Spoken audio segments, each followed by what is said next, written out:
No. I declare it carried. We come to item number 12, which is group remuneration policy. And if I can ask Bronwyn Hall, Wendell Dacuna and Patricia Reid, if Patricia's here. No, she doesn't want to come to the table, so you're on your own, guys. This is to seek governing body approval for the Auckland Council group remuneration policy. I'd like to move this. Maybe I'd ask Councillor Simpson to second it. So it's been moved and seconded, and welcome any comments on it. Bronwyn. Thank you, Mr Mayor. Kia ora tātou, councillors and Jim. Today with Wendell Dacuna, who is our Manager of Reward for Auckland Council, we will be sharing with you the group remuneration policy, which we are asking governing body to approve today. This policy has been created by Auckland Council and the CCOs following a recommendation from the CCO review to create a group policy on remuneration, ensuring an alignment of practices. It is a legislative requirement that the adoption of a remuneration and employment policy is approved by a governing body, and that any such policy must be reviewed every 3 years. The last such policy was specific to Auckland Council and was adopted by a governing body in 2018. That policy is being replaced with this group-wide policy aligned to the recommendations of the CCO review. You will remember that the CCO review outcomes also stated that chief executive salaries would be dealt with through the statements of expectation, which have since been confirmed by the CCO Oversight Committee.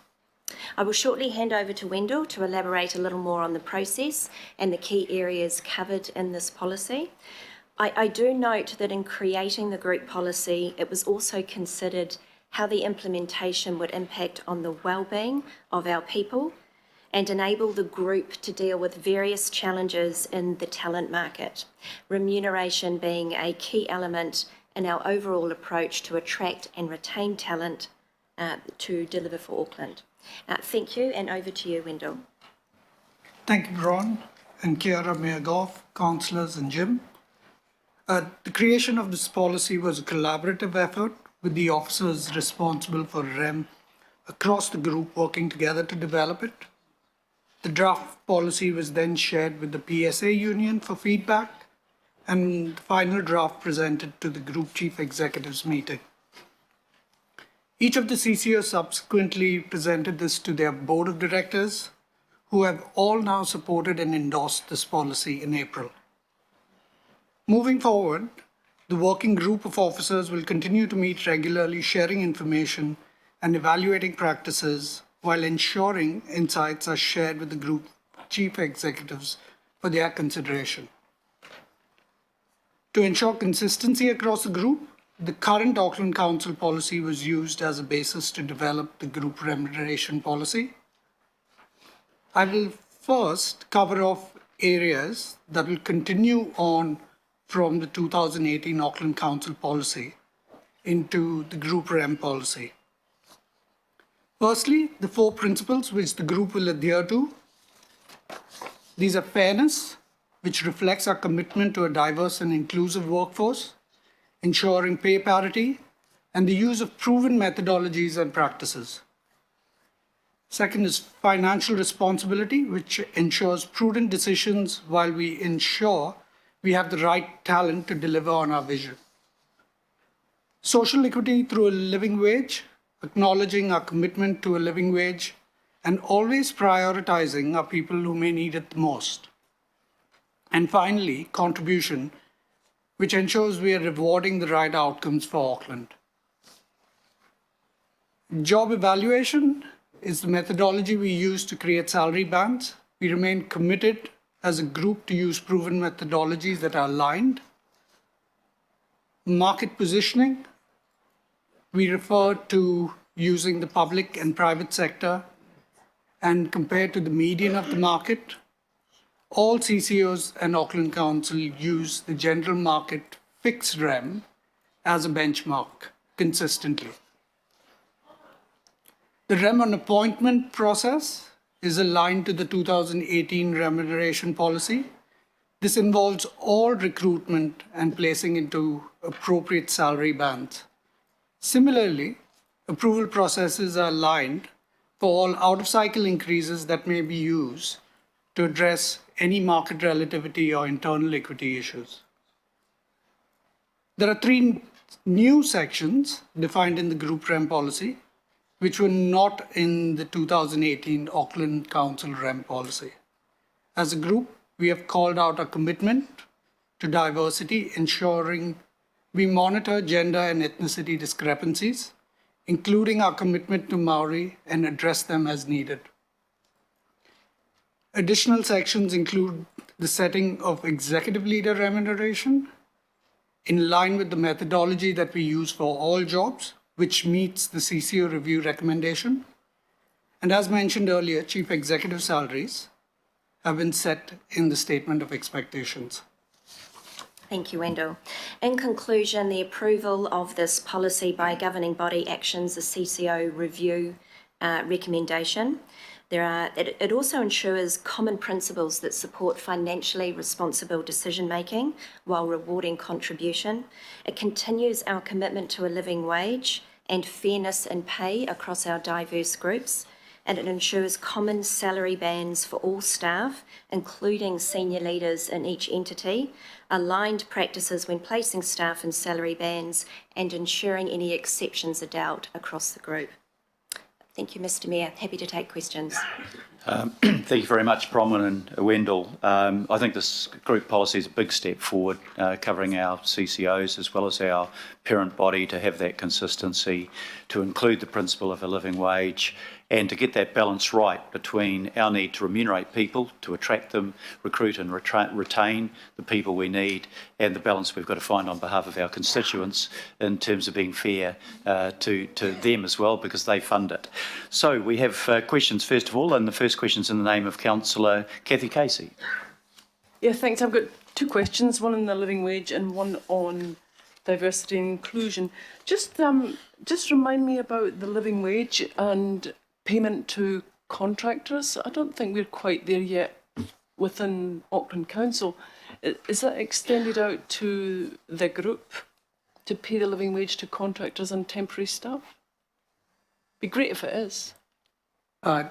We have in January 2021 extended that to all cleaning contractors across the group.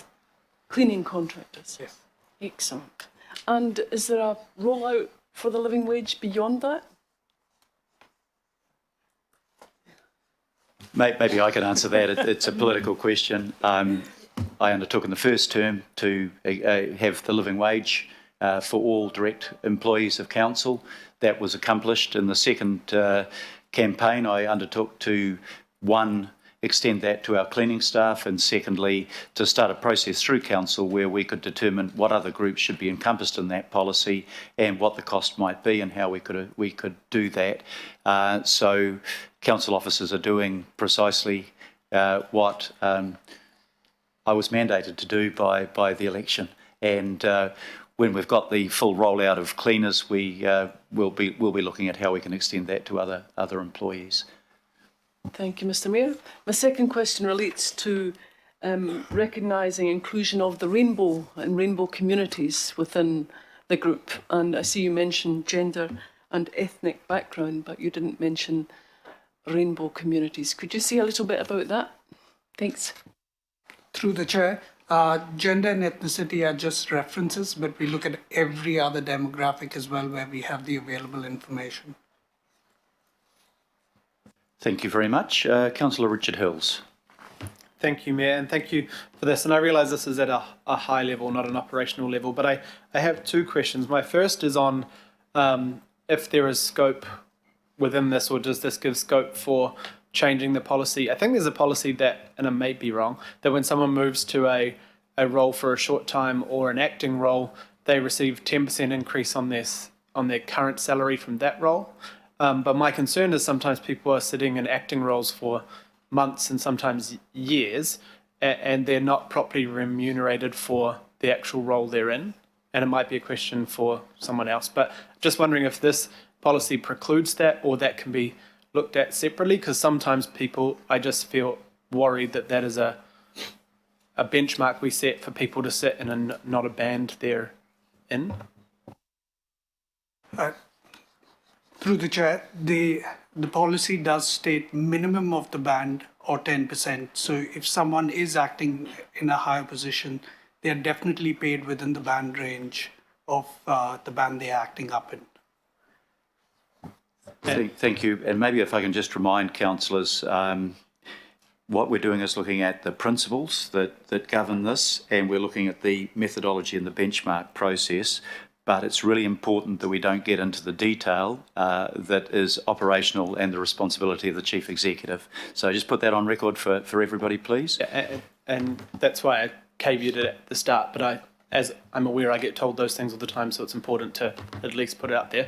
My second question is just, does this preclude changing it slightly when we get situations when the market changes and things like that? We know staff going to kāinga ora, or at times consenting staff going to private sector. Does this give enough wriggle room for the Chief Executive and others to react to changing job market situations? Like, we're not knocking anything down that doesn't enable them to do that? Through the chair, yes, it does give us the flexibility to address market challenges when they come up. Thank you very much. Deputy Mayor Cashmore.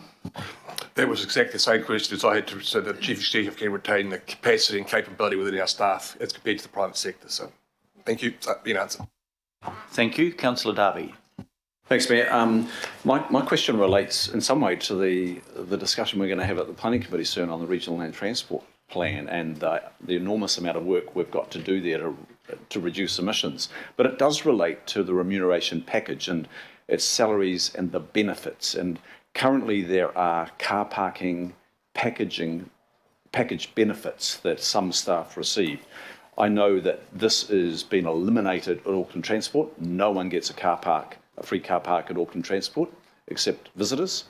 And at Eke Panuku, it's only those on old contracts, and they've reduced their car parking by 50% in the last 18 months or so. How does this policy give an indication that car parking packages in the future will not be offered, in keeping with our enormous challenge to lead through our staff and lead through ourselves to ensure that car parking packages reflect our strategic directions? Is that embraced in this group remuneration policy? Through the chair, the policy reflects where we would benchmark. That would be an operational policy that would come under the principles that are set by this. Okay, so from my reading, that's how I thought your answer was going to be, and I appreciate that. So probably to the Chief Executive, how is that going to be reflected going forward? Is that on the Chief Executive's mind that we as an organisation have to change in that regard? Yes, thank you, Councillor. We are considering what options we have to give effect to the removal of parking as an option from packages. As you note, a number of those already exist, and so there'll be a process for us to work through around developing those options, but it is on our mind. Okay, thank you. I look forward to progress on that then. Thank you. Thank you. Councillor John Watson. Yeah, just a follow-up question about the commitment to diversity and inclusion. The examples that are given there are gender and ethnicity. In light of some of our policy statements or directives in terms of youth, young people, is there any weighting or any emphasis being given to youth generally? So looking to employ more youth in organisation, I guess, especially in light of the disproportionately high number of young people who have been affected by COVID-19. So is that going to be an element of that weighing up, young people generally? Through the chair, the diversity demographics that we look at also look at the age groups that we cater to. So in our analysis, we would consider the age group that's impacted by our policies. Thank you. Councillor Daniel Newman. Well, my follow-up to the chair, to the chief executive, in response to Councillor Darby's question, is I would presume that the chief executive's forthcoming assessment of possible changes in that particular space relating to car parking would need to be balanced against what the market is providing to candidates and needing to ensure that we remain competitive in the marketplace to attract and retain candidates, so as not to undermine our capacity to be an attractive place to work and to lose staff. That's correct. Thank you. Councillor Greg Sayers. Thank you very much, through the chair. Just a clarification question, because I think I've read something, and you might have said something a little bit differently, so I might have this wrong. But, so we've got all the jobs right across the group, all valuated in the same way or ranked, and then they go into those salary bands, and compared to certain markets that you mentioned in the paper. Has that always been the practice, or was that standard prior to doing this paper? Through the chair, yes, that was a common practice, but we also ensure that it's managed consistently through the working group. Okay, very good. Thank you. Thank you very much. Are there any comments? If not, I'll put the... Councillor Shane Henderson. Yeah, just a very, very quick comment to acknowledge you and the rest of the team as chair of the Living Wage Advisory Group. Just fantastic work over the year, and it's produced a really good result. So thank you very much for that. Thank you very much. Councillor Chris Darby. I'll just go back to the point that I was making through the question. I do think we're going to have to see some change in the provision of car parking packages pretty shortly. If we are at all going to be seen as being honest to our own strategic directions in reducing emissions. Auckland Transport has had no problem attracting talent. They don't offer and have not done so on the watch of the current chief executive, Shane Ellison. They've offered no car parking packages and have attracted talent from overseas and from within New Zealand. I don't see it as an impediment. In fact, if you look around the corporate world now, car parking packages are being taken away and the salaries are being topped up accordingly to offset that. There's all kinds of ways you can do it. But I've rescinded my car parking, not that it's a specific allocation, it's a general allocation. I've rescinded it because I actually can walk 5 minutes and take a bus and take a ferry and get here. I know that doesn't apply to everybody around this table. I know some people don't have access to PT like I do. Mayor, you're out in the sticks there. But having fun, shooting rabbits. Rural. But look, I think we're going to have to lead on this. And I, some of us can and some of us can't, but I think going forward, as we hire people, we're going to have to top their salaries and do away with the car parking packages entirely. And good on Auckland Transport and Eke Panuku. They're the only two CCOs that I've just checked in with in the last couple of days, and they are absolutely leading in that space. Thank you very much, Councillor. I'll put the motion. All those in favour, please say aye. Aye. To the contrary, no. I declare that carried. We come now to